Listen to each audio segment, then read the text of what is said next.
Hello and welcome to the first episode of the Shadowbringers Job Breakdown. Today we're taking a look at Machinist. Machinist has changed a lot since Stormblood. The heat gauge has changed drastically. There is now a battery gauge, and Gauss is gone completely. However, the changes are very interesting. They make Machinist much better in AoE situations, and the single target rotation does a lot more damage now. So let's get into these changes themselves. With the heat gauge now, you get access to hypercharge at 50 heat gauge. This allows you to use either your heat blast or your auto crossbow. Obviously, you want to use one for single target mostly and one for AoE mostly, but there are interesting things you can do with both that really balance out what it can do. You also want to try and pair that up with your wildfire timing, and using heat blast shortens the recast on ricochet and Gauss round. So theoretically, a standard hypercharge would look like this.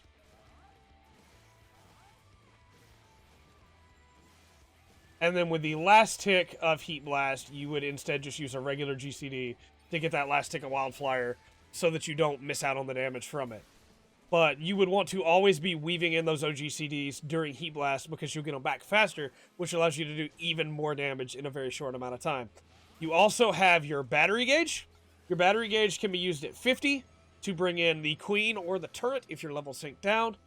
Which is obviously just more deeps, more DPS, which is never a bad thing. The Queen is super cool and does actually some really solid damage. It's really useful to summon in the Queen when you are going to be doing mechanics and not able to DPS because of that, because you have to focus on that mechanic.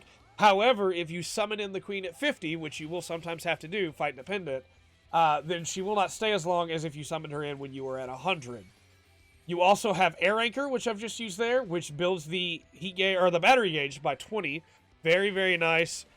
Very short cooldown as well, 38.6. So definitely something to consider using on cooldown, unless you're trying to line it up with Reassemble, which we'll get into Reassemble in just a second. You have Bioblaster, which is a very nice AoE. Very good dot that you can just pair in with your standard AoE rotation between your spread shot and your flamethrowers. A lot of Machinist abilities now have short cooldowns because you're supposed to be using them back to back to back to back to back to back. And it makes the rotation feel very good when it comes to either single target or AoE because of the options that you have and how quickly you'll be using all of them. You also have Drill, which is very potent, 700 potency just like Air Anchor, and between the two of them you are doing quite a bit of damage every minute. It's really crazy how much damage Machinists can do with these abilities. You also have charges on Ricochet and Gauss round, which means they will slowly tick back up over the course of 30 seconds so that you will always have charges of them to use during your big windows. And because of the way it ties in with Heat Blast again, you will have it faster when you're using Heat Blast. That's also normally when you would want to queue up your Wildfire. Wildfire now does damage based extra 200 potency based on every weapon skill you during it. And so you could Wildfire your basic combo. And you'll get some damage out of that for sure. You then, throw in your Air Anchor. And you get your Wildfire that way. Or you could Wildfire off the Heat Blast combo. And because you're casting faster because of Hypercharge, you're getting a lot more damage as well. Which is normally what I would recommend. You also have Reassemble, which guarantees a crit direct hit on your next ability.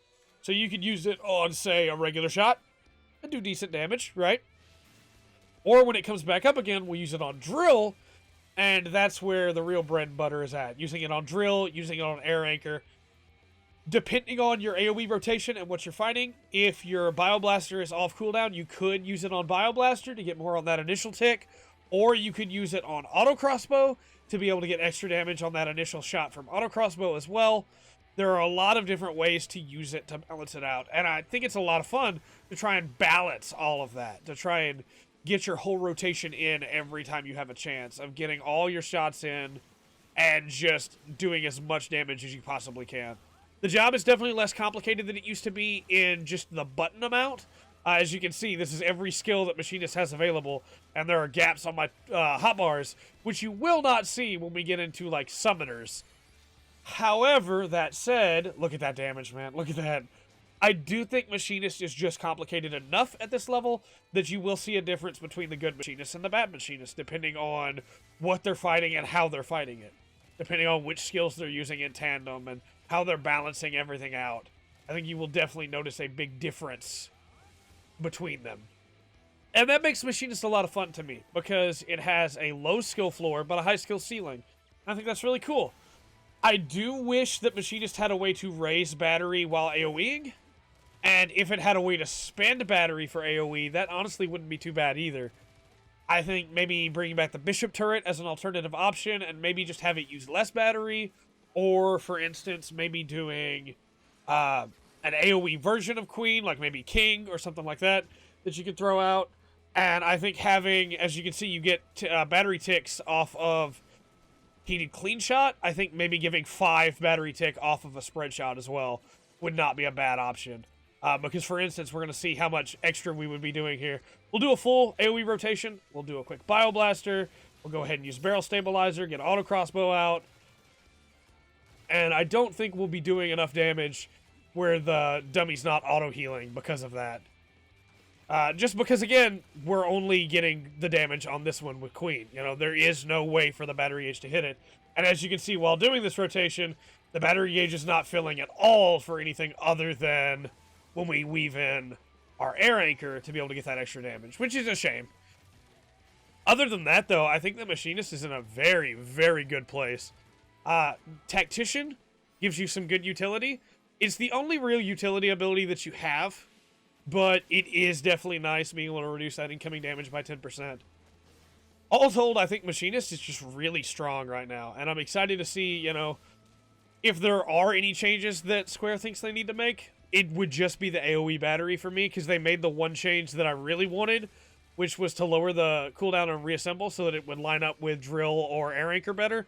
Before, when you were doing your single target rotation, it wouldn't line up on the third cast because of the cooldowns, and now it absolutely lines up, which is very nice. So we're just going to go through another wildfire window here. But let me know in the comment section down below if you notice something that you think could be done more efficiently, your thoughts on the current Machinist, maybe some things you would like to see on it, and how you feel about Shadowbringers so far when it comes to your favorite jobs.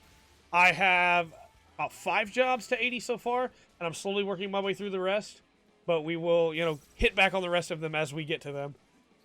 Until next time, though, I have been Trey. This has been the Full Spectrum, and remember to always enjoy the full spectrum that Machinist has to offer.